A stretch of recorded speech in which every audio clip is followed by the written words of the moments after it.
Bueno,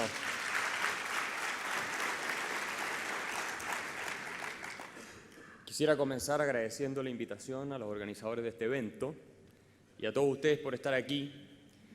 Y voy a hablar de un tema que para ustedes probablemente no es sorpresa que lo trate yo, que es el mercado, pero lo voy a enfocar desde una perspectiva que tal vez es poco discutida. Le voy a plantear una tesis que puede sonar algo polémica, algo que tampoco les debiera sorprender.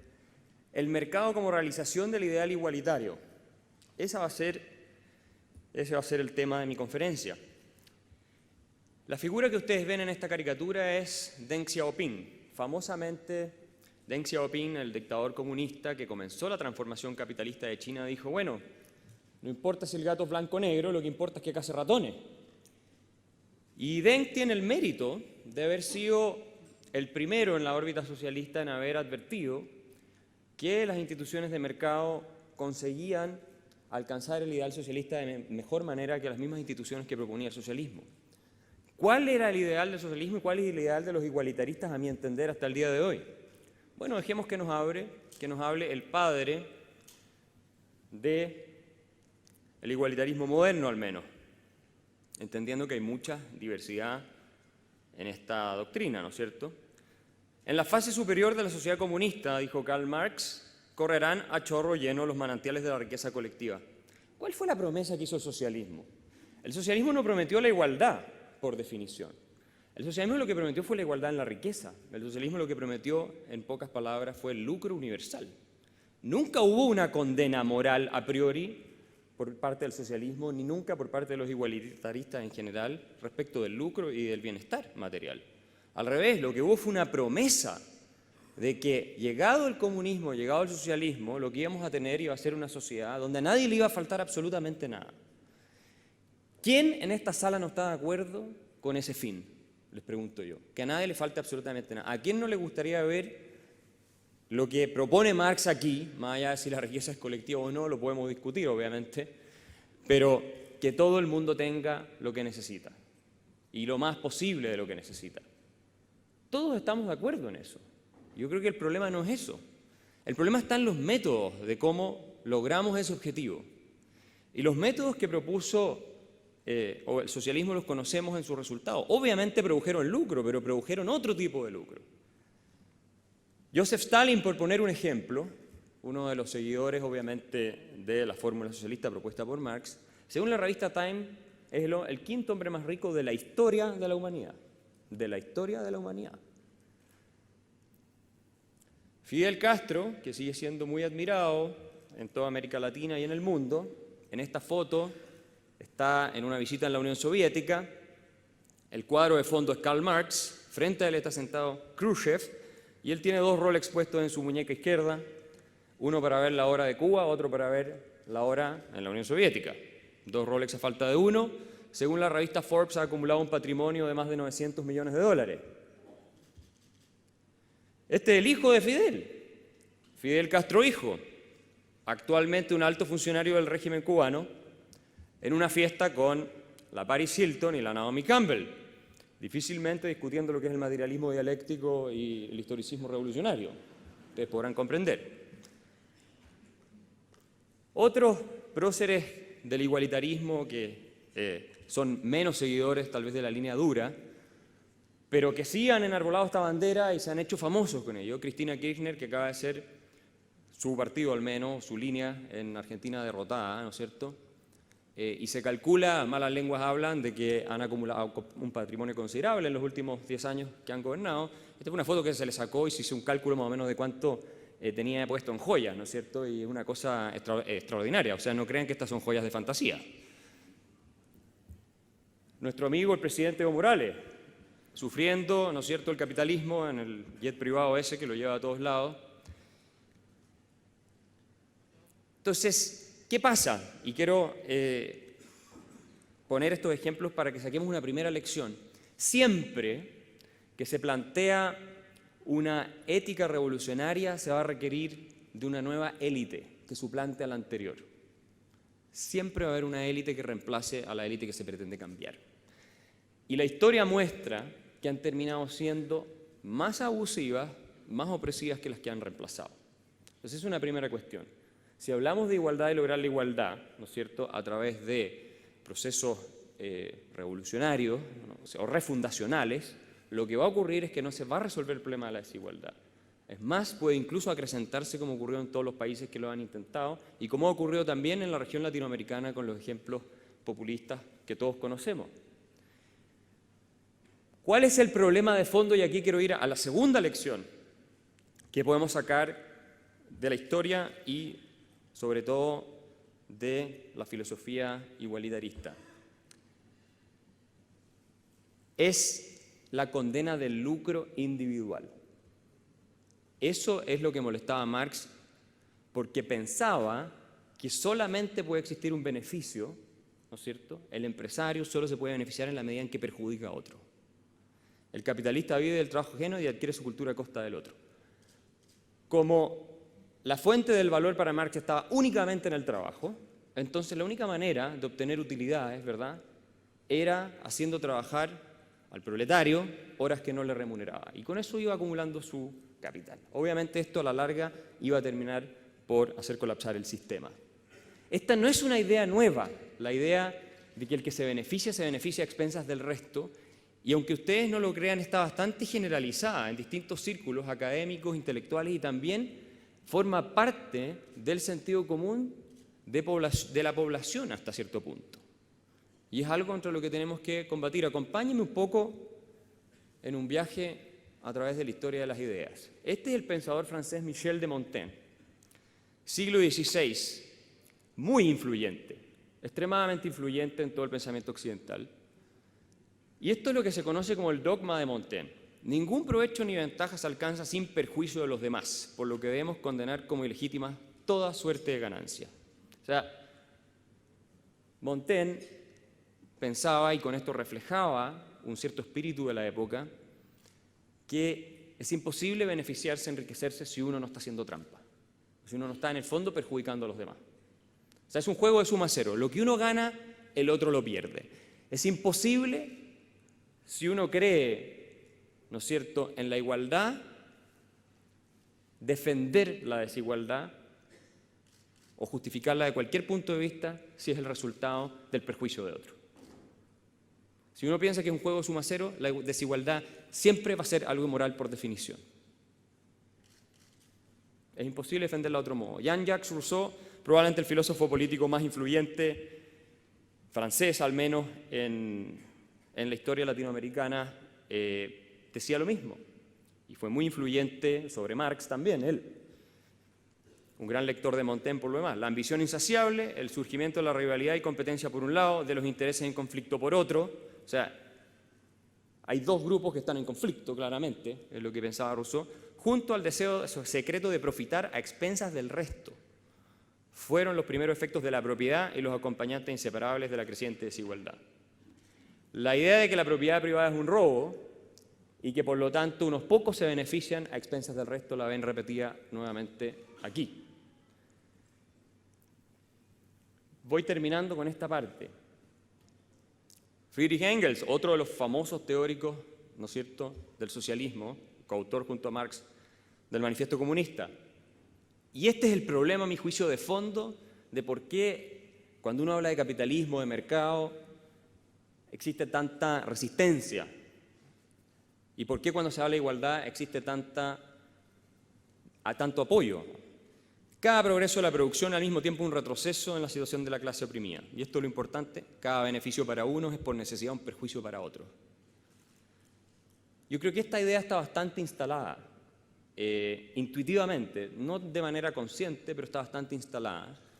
El hecho de que si a alguien le ha ido bien, y esto cambia de una cultura a otra, obviamente, pero el hecho de que si a alguien le ha ido bien porque ha hecho trampa, porque, ¿no es cierto?, ha abusado de otro, de que el lucro básicamente es una cosa inmoral, y es inmoral porque perjudica a los demás, no los beneficia. Esta sensación ambiente la hemos visto instalada en el debate en Chile.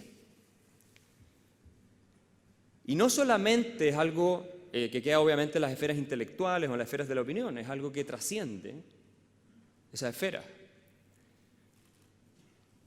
El Papa Francisco sin duda un hombre ejemplar en muchos sentidos, ha mostrado cierta sintonía con la idea de que el capitalismo, de que el mercado finalmente es un problema para la gran mayoría y refleja una ventaja injusta para unos pocos. Hace poco tiempo atrás, el profesor de Harvard, Ricardo Hausmann, sacó un artículo haciéndose cargo de las declaraciones del Papa, explicándole en realidad que si queríamos superar la pobreza y todo lo que obviamente nos preocupa, el camino no era criticar, condenar al capitalismo, al libre mercado, como que ustedes quieran llamarlo, el sistema, sino al revés, profundizarlo. Y le demostraba con cifras que era la falta de instituciones de mercado en los países en desarrollo lo que impedía que la gente saliera adelante. La predicción del socialismo fue que el sistema capitalista iba a colapsar y iba a hacer empeorar la calidad de vida de las masas cada vez más, y obviamente con las tensiones de clase finalmente llegaría a la sociedad comunista en algún minuto. ¿Qué es lo que ocurrió? Esto tal vez ustedes lo saben, pero yo creo que es bueno recordar. Bueno, primero, esta es la imagen un poco que hay, ¿no es cierto?, instalada, de lo que consiste el sistema. Pero ¿qué es lo que ocurrió? Aquí ustedes tienen un gráfico que les refleja de la mejor manera lo que ocurre, sobre todo desde la Revolución Industrial en adelante. Está desde el año 1000 hasta prácticamente nuestra época. Teníamos una situación de igualdad en el mundo, de mucha igualdad. Igualdad en la miseria, pero igualdad a fin de cuentas. Y lo que ocurre es que se produce una explosión del ingreso en el mundo y jamás la media de la población, del habitante medio, ni en Europa, ni incluso en países en vías de desarrollo había estado mejor que lo que estamos después de que se introducen las instituciones de mercado. Si ustedes lo quieren ver de otra forma, esta era la situación del mundo en 1800. El eje vertical es las expectativas de vida, el eje horizontal, ingreso per cápita. Mientras más arriba están estas pelotitas, que representan países de distintas regiones, más alta es la expectativa de vida, mientras más a la derecha, más alto es el ingreso per cápita. ¿Qué ocurrió? Vean ustedes dónde está ahí bastante igualdad. Hay países europeos con niveles de ingreso y expectativas de vida similares a países africanos. Esto estamos hablando de 1800, esto no es mucho tiempo atrás. Esta es la realidad de hoy.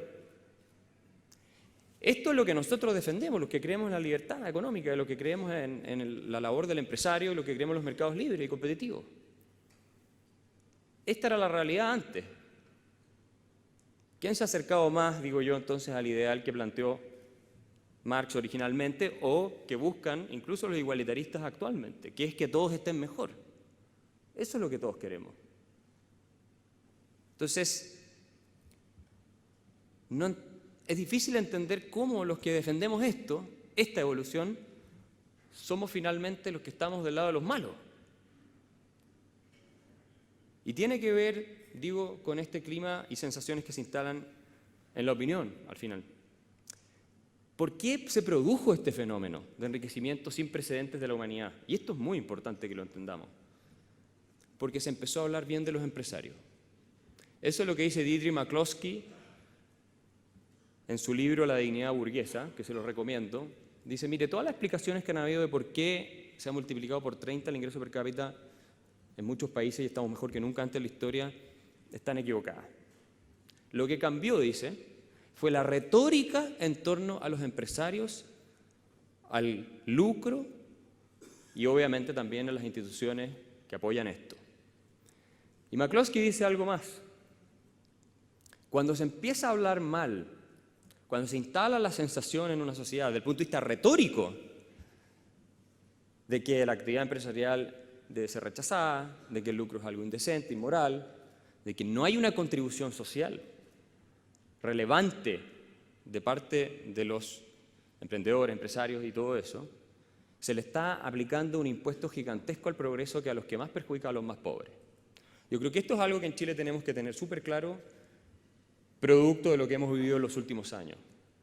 No le hace bien a la gente más necesitada del país sacar de proporciones y hacer críticas a veces injustificadas, a veces pueden ser justificadas, pero sacar de proporciones sobre todo el diagnóstico en torno a cuál es la función que cumple el empresario y cuál es la que no cumple el empresario. La dignidad del empresario es un fenómeno social. No tiene que ver solamente, y esto lo explica McCloskey, con que haya una institución, un impuesto más, un impuesto menos, no. Tiene que ser algo aprobado por la sociedad y bien visto para que pueda funcionar, si no a la larga no es sostenible. Words are social facts, dice. Las palabras son hechos sociales y pueden cambiar la realidad de manera dramática. Fue eso lo que dio lugar a los innovadores que nos permitieron a todos mejorar nuestra calidad de vida. Y yo les pregunto a ustedes, y hago esta pregunta siempre, cuando me toca en universidades hablar con jóvenes que hoy día ustedes se pueden haber dado cuenta que no están muy alineados con las ideas del mercado. Pero bueno, ¿quién de ustedes es más pobre por culpa de Steve Jobs? Y obviamente nadie dice que está más pobre por culpa de Steve Jobs. Todos estamos mejor gracias a Steve Jobs. Y Steve Jobs es un ejemplo para representar lo que es la labor empresarial legítima en el mundo con mercados abiertos y competitivos. Este es un juego de suma positiva. Es un juego de suma positiva. Todos ganamos. Y el lucro tiene una función social. Las ganancias tienen una función social, ya que la palabra lucro suena tan fea, hablemos de ganancias. Las ganancias y las pérdidas tienen una función social en una economía. Ganas en la medida y te enriqueces en la medida en que satisface necesidades y deseos de los consumidores. Es imposible en un mercado abierto y competitivo hacerse rico o prosperar si no es mejorando la calidad de vida de otros. Yo he planteado este desafío muchas veces en distintos foros que me den un solo ejemplo donde en un mercado abierto y competitivo uno puede prosperar y que le vaya bien, hacerse rico si ustedes quieren, más o menos lo que ustedes estimen, sin beneficiar a otros o al menos satisfacer sus deseos y necesidades. No es posible. No es posible porque al final el empresario es un mandatario de los consumidores. Si los consumidores no le compran los productos que ofrece, de la calidad, ¿no es cierto?, de los precios que está ofreciendo, está condenado a quebrar. Esa es la realidad. Déjenme pasar de nuevo al tema de la desigualdad, que es muy relevante. Este es el Premio Nobel de Economía de este año, Angus Deaton. Entre otras cosas, recibió el Premio Nobel de Economía por su estudio sobre progreso y desigualdad.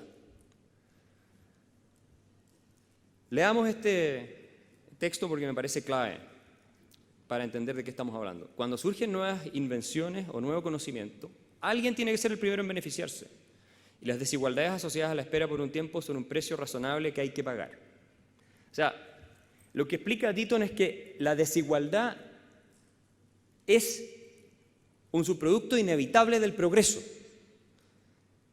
pero que en el transcurso del tiempo esas desigualdades se van eliminando y se van reduciendo, ¿no es cierto? Y por lo tanto vale la pena esperar. Los celulares, Ramiro mencionó los celulares, acuérdense lo que era tener un celular hace 15, 20 años atrás. Era imposible, muy poca gente podía tenerlo. Hoy día tenemos más celulares que habitantes en Chile. Aunque no sepamos el número exacto de habitantes, sabemos que hay más celulares. Los antibióticos. Hoy día nadie seriamente puede decir que en la mayoría de los países las poblaciones, hay obviamente sectores todavía de la humanidad que están rezagados, pero que no tienen acceso a antibióticos. Cuando recién salieron eran obviamente unos pocos los que podían acceder. Entonces, en esto tenemos que ser realistas. Al final la igualdad se va logrando con un cierto descalce, pero se va logrando, ¿no es cierto? Y todos vamos prosperando, estamos mejor, que era lo que le mostraba a los gráficos anteriores. Ahora bien, es muy importante que esto sea todo realizado en un contexto de libre mercado, de competencia y en que la sociedad percibe que se está jugando limpio. Cuando se empieza a degenerar el sistema, por usar una expresión de Neil Ferguson, el profesor de Harvard, y queda la impresión de que a quienes les va bien han cerrado el sistema para ellos y los demás no pueden acceder a la cima. Cuando se genera la sensación de que hay un arreglo entre la clase gobernante y ciertos intereses económicos que es infranqueable para los demás, que es lo que se conoce en inglés como crony capitalism, el capitalismo de amigos, ¿no es cierto? Entonces, nos explica Luigi Zingales, que viene ahora a Chile, cortesía de La Otra Mirada, va a estar aquí en un par de días más, que la credibilidad de las instituciones que permiten el libre mercado se ve tan deteriorada, o puede verse tan deteriorada, que los votantes tienden a ir, ¿no es cierto?, por proyectos que simbólicamente castigan a quienes están, obviamente, en la cima de la pirámide económica. Entonces es muy importante, este es un desafío para los empresarios en general, pero sobre todo para la clase política, ¿no es cierto?, el mantener reglas que permiten un juego justo y que se perciba como juego justo, porque la novia del César no solo tiene que serlo, tiene que parecerlo. Si de pronto se va de fiesta con los gladiadores, aunque no pase nada, la cosa se empieza a complicar. Esto es muy importante. Y Luigi Zingales nos va a explicar más sobre esto, profesor de la Universidad de Chicago, cuando esté en Chile. Quiero en todo caso ir finalizando con algunas buenas noticias para aquellos que creemos en los mercados libres. El triunfo de Macri en Argentina, vamos a ver cómo se materializa en los años, porque no tiene una tarea fácil, pero sí puede ser el inicio de un cambio en torno a la retórica sobre el rol del mercado, del empresario en América Latina, con una proyección regional y también local, me refiero al caso chileno. Él ha propuesto una agenda de reformas económicas liberales que van en contra de la retórica no solamente oficial en Argentina durante más de una década, en buena parte de la región latinoamericana, sino también en parte con lo que hemos visto que plantean algunos sectores en nuestro país, y si tiene éxito va a ser una fuerza, yo creo, para bien, para reivindicar a aquellos que creemos en las instituciones de la sociedad libre y el libre mercado. Otra buena noticia que quiero darles es que en el caso chileno, esta es una encuesta que hicimos en la Fundación para el Progreso con Adimark sobre la importancia de la libertad para los chilenos. La gran mayoría de los chilenos valora extremadamente la libertad de elegir, en distintos ámbitos. Y el 85% de acuerdo a esta encuesta considera que sus libertades se ven amenazadas. Interesantemente, una de las libertades no sale aquí en este gráfico, que más amenazadas ven es la posibilidad de ser dueños o de tener propiedad sin que el Estado se las quite. Es una de las cosas que más preocupa a los chilenos hoy. Hay una intuición y una sensación liberal muy arraigada, yo diría, en la mayor parte de la población. Y eso tenemos que aprovecharlo. Y tenemos que aprovecharlo desde el punto de vista del discurso, desde el punto de vista de las buenas prácticas, para que se produzca una sintonía positiva entre la labor empresarial de pequeños, medianos y grandes empresarios con todos los demás que estamos en las distintas esferas de la sociedad civil y de la vida laboral.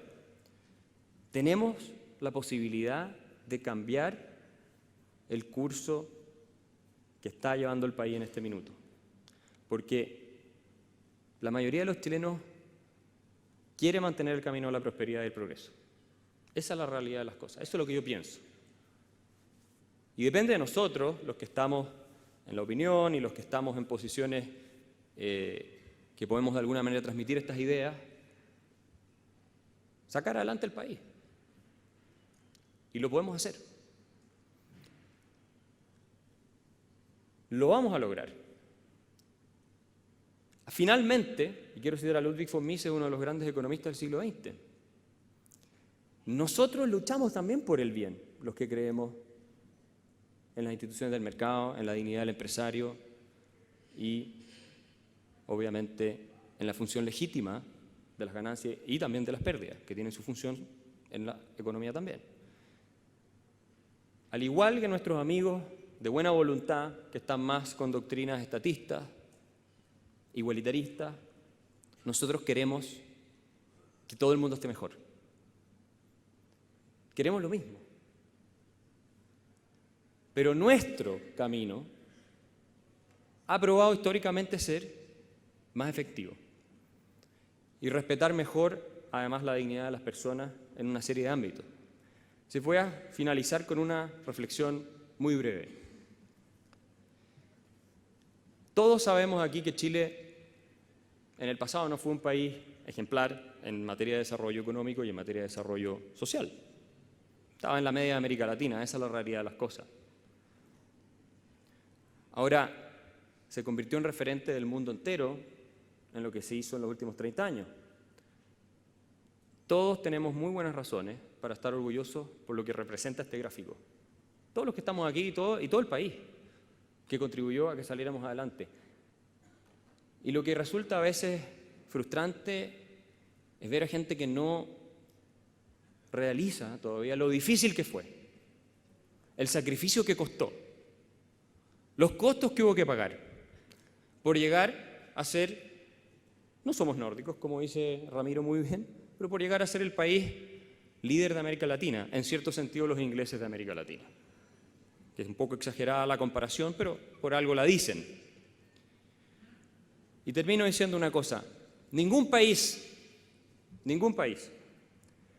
que tenga una clase empresarial o un grupo de empresarios tan malo como lo que se está hablando hoy día en los medios podría haber logrado esto. Ningún país podría haber logrado esto si no tuviera empresarios que, sin ser ángeles, porque no estamos en un mundo de seres perfectos tampoco,